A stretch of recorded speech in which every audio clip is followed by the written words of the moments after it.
The International Space Station currently flying 250 miles over China in an orbit inclined 51.6 degrees to either side of the equator. Now we have physical separation. We have physical separation. Undocking confirmed at 11:47 and 50 seconds p.m. Central Time. So 1, 2. We see the docking interface that's clean. How copy? Inaudible. Copy. Okay. Thank you, Don.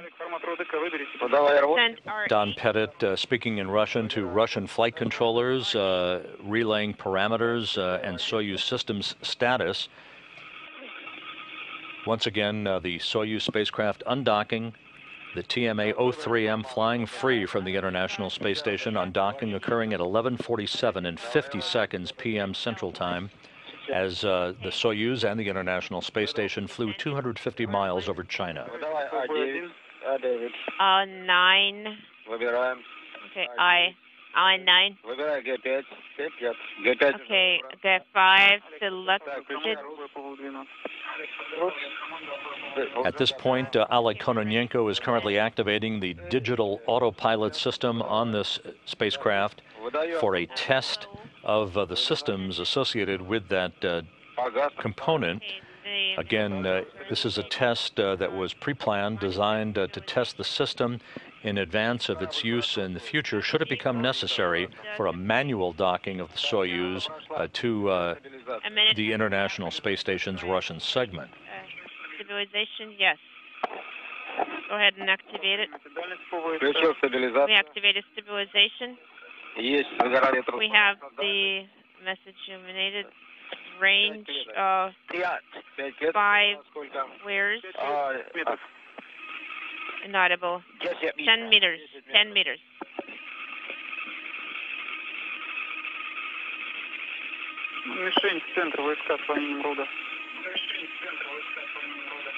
Make sure that the target is in the OSK, in the center of the OSK.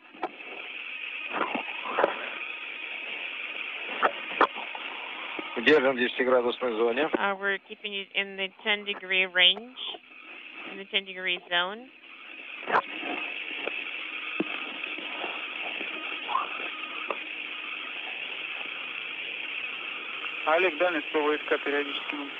Oleg, give us the range for VSK. 4 метров. Да, принято. Inaudible. Давайте отвод на себя на 10 секунд. Okay. Принято. Copy. Выдаю. 50 это между 1,5 и 50 is about 1.5 squares. Okay, I sent 10 seconds. We're starting. 2.5 squares.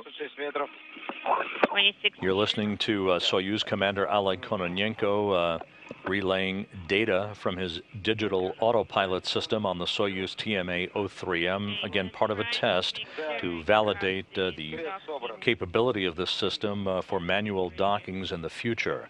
Soyuz in the process of executing a pair of separation burns, small thruster firings that will ultimately enable the Soyuz to drift to a distance of about 12 kilometers from the International Space Station for its deorbit burn at 2:19 a.m. Central Time, 3:19 a.m. Eastern Time, the start of the trek home for Pettit, Kononenko, and Kuipers. Are you copying? Yes. Yes, we're approaching the range of 1.5 squares. Yes, we now have echo.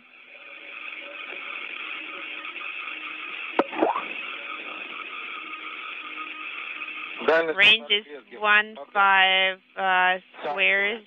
I am decreasing the velocity. Okay, a hand controller away from myself. Range is 1.5 squares, which is 45 meters.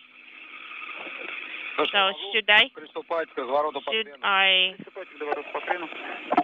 rotate along? The Soyuz is currently in a station-keeping maneuver for this digital autopilot test that Kononenko is providing for the Russian flight control team and the engineers on the ground at the Russian Mission Control Center outside of Moscow. I release. Now you can see the roll maneuver that is being executed by Kononenko. This in preparation for a second and final separation burn that will begin the ability of the Soyuz vehicle to drift away from the station for the last time. Left on board the station, the new Expedition 32 commander, Gennady Padalka. Expedition 32 now formally underway at the time of undocking. We're ready for the test. Joined by NASA flight engineer Joe Akaba and Russian flight engineer Sergei Revin, who will have the station to themselves for the next 2 weeks until new crewmates arrive in the form of Sonny Williams, Yuri Malenchenko, and Aki Hoshide. Okay, I'm deflecting roll to the left, to the stop. I'm releasing. We have the indication that depot is operating. Now you can see through the digital autopilot a yaw maneuver that is being executed by the Soyuz. 5 seconds. We have depot operation approaching center route to the right for 5 seconds. We see motion depot operation no longer eliminated. A route for burn.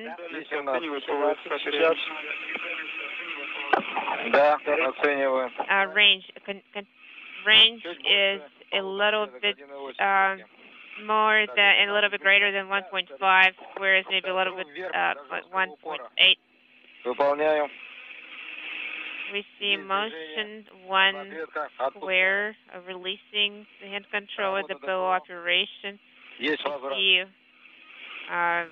The digital autopilot test by Kononenko continues. The Soyuz maintaining a station-keeping posture. A second separation burn and a final separation burn from the station scheduled about 3 minutes from now. 5 seconds. 10 seconds. We see motion down. 15 seconds. We see burn 25 seconds. Neutral position. Operation is no longer eliminated. Okay, sending 18. Okay. E17. Okay, route and control down. Executing. 3 seconds. The PO operation is no longer eliminated. We have completed the test. MCC Moscow, how copy? I copy all.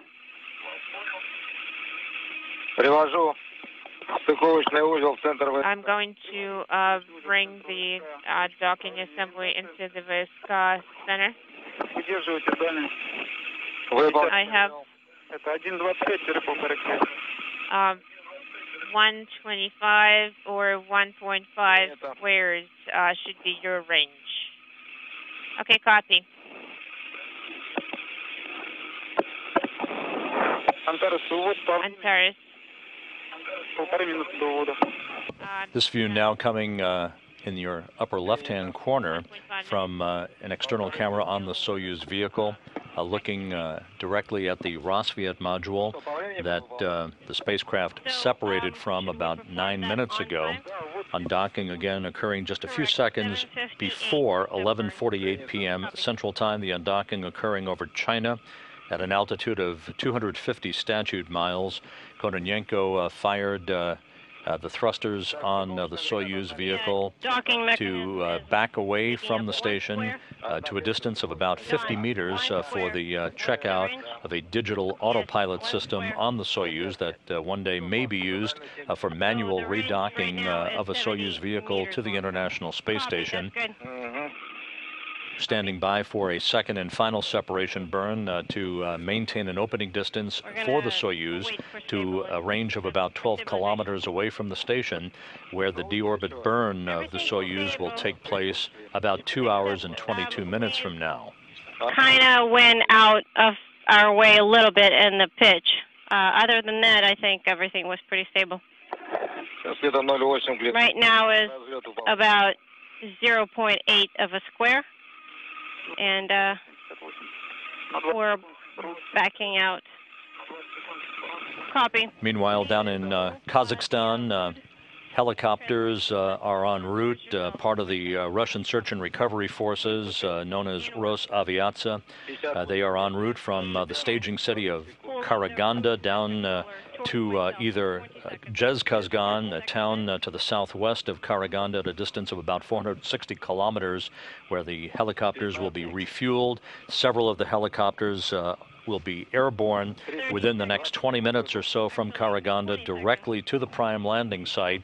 They'll all converge at the time that the Soyuz vehicle arrives under its main parachute for touchdown that is scheduled at 3:14 and 34 seconds a.m. Central Time. And right now, the second separation burn has now been executed by Oleg Kononenko. The Soyuz TMA-03M now drifting to a safe distance away from the International Space Station for the deorbit burn that is scheduled at 2:19 and 14 seconds a.m. Central Time. It now will be a 4-minute, 15-second braking maneuver to slow the Soyuz down by 115.2 meters per second, enabling it to drop out of orbit for its descent back into the Earth's atmosphere and a touchdown on the southeastern steppe of Kazakhstan, completing 193 days in space for Oleg Kononenko, Don Pettit, and Andrei Kuipers, 191 days on board the International Space Station. Expedition 32 now officially underway on the complex under the command of the first three-time commander of the International Space Station, Gennady Padalka. A square and a half. V13, this one, 3, not illuminated, accelerometer not illuminated, repress not illuminated, RRP program and is being selected at this time. Mode.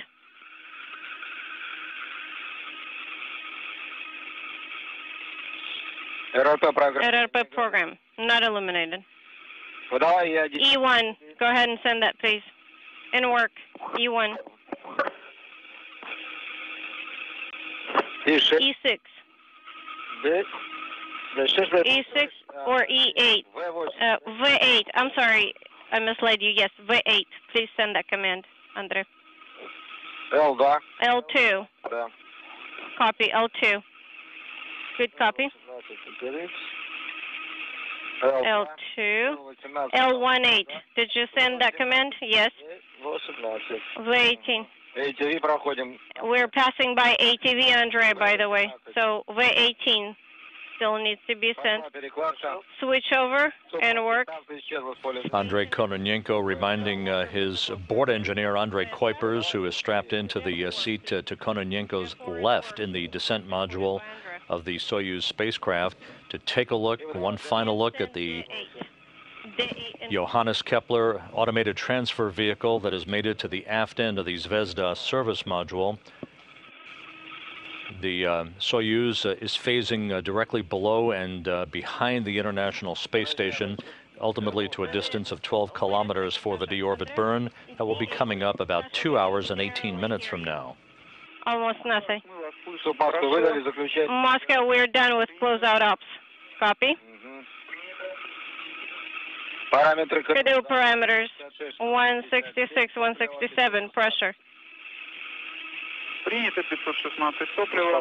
And for pressure 528. Copy. Did you switch Vizier? Yes, we did. Copy. By the next compass, please be prepared to start descent and re-entry up. We will be ready. The Soyuz commander, Oleg Kononenko, at the time of landing here in the next few hours, will have wrapped up 392 days in space on his 2 flights. He flew as part of Expedition 17 4 years ago. Kononenko will wind up in 14th place on the all-time list for space endurance. Relay, though, right? Don Pettit, with the completion of this mission, will rank 4th on the all-time list for most time in space by an American astronaut. His 370 days in space puts him behind Mike Fink, Peggy Whitson, and Mike Foale on the all-time U.S. space endurance list. Andrei Kuipers of the European Space Agency, completing 204 days in space on his 2 flights, having flown up and down on a Soyuz flight for the European Space Agency, 11 days on his initial mission back in 2004. Make sure you know what to expect. And Sasha, did you watch telemetry during the test? Yes, we did. And? Right now we're analyzing telemetry that we got. We think from what we saw through the TV cameras during the separation of the vehicle, everything looks good. And preliminary parameters look good for the test. Okay, and was it recorded? Oleg, it was recorded. Very good.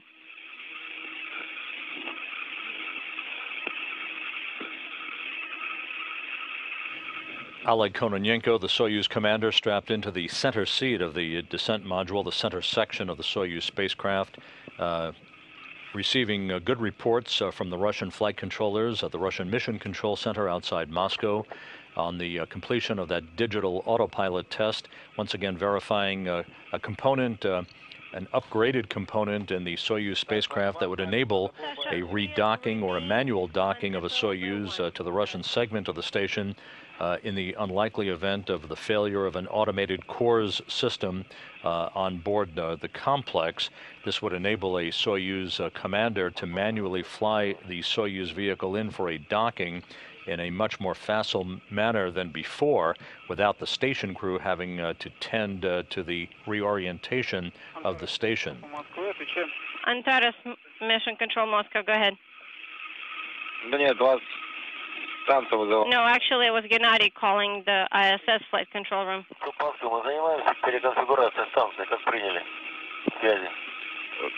Да, переконфигурация сделана, можно в SG1 с нами разговаривать даже. Все хорошо, на приводе все исходно.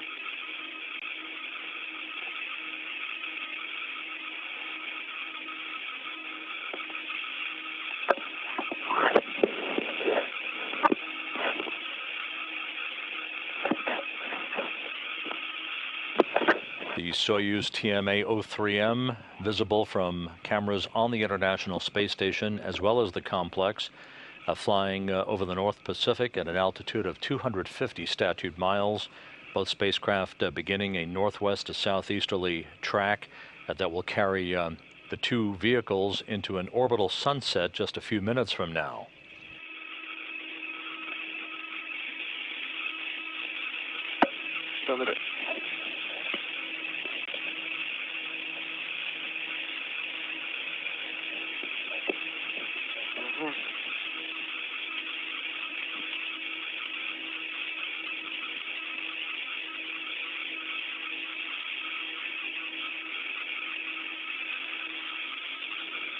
Москва, ответьте Антаресом. Отвечаю. Moscow, Antares. Go ahead, Antares. Саш, наверное, можем передачу отжать уже. Sasha, can we release the transmit button? Можно передачу отжать, работать по тангенте. Yeah, I think so.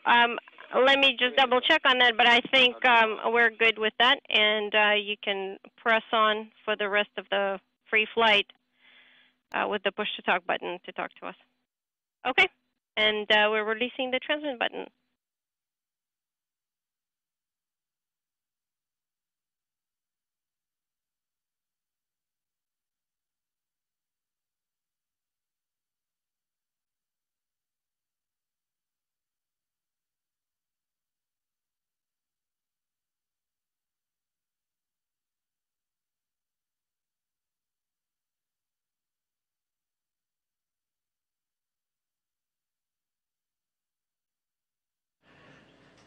The Soyuz TMA-03M phasing away from the International Space Station. In the descent module, the center section, Oleg Kononenko, the Soyuz commander, flying under the call sign of Antares, which was also the name of the lunar module that landed on the moon on Apollo 14 in February of 1971 with Alan Shepard and Edgar Mitchell on board. The top section of the Soyuz, that bulbous section, that's the orbital module, and the lower section, the instrumentation and propulsion module with the solar arrays. Those three sections will separate in a pyrotechnic separation of the modules at 2:47 a.m. Central Time, about 28 minutes after the deorbit burn. The separation of the modules will enable the descent module to be reoriented with the heat shield flying first into the atmosphere to ablate or bleed off all of the heat that will be generated by the high-speed reentry of the Soyuz back into the Earth's atmosphere.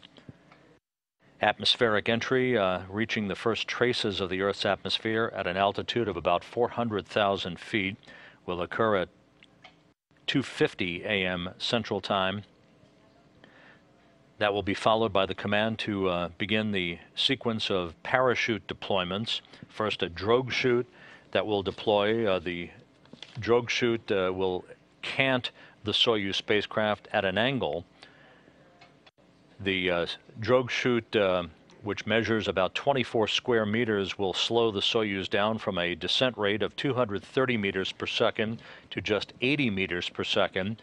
That will be followed by the release of the main parachute, covering an area of about 1,000 meters. It slows the Soyuz to a descent rate of 7.2 meters per second. The harnesses first allowing the Soyuz to descend at an angle of 30 degrees to expel heat, and then shifting the Soyuz to a straight vertical descent. Just seconds before touchdown, of course, you are familiar with the firing of the soft landing engines. One final braking maneuver that will slow the Soyuz down and enable it to touch down on the southeast steppe of Kazakhstan, with the landing site about halfway between the towns of Jezkazgan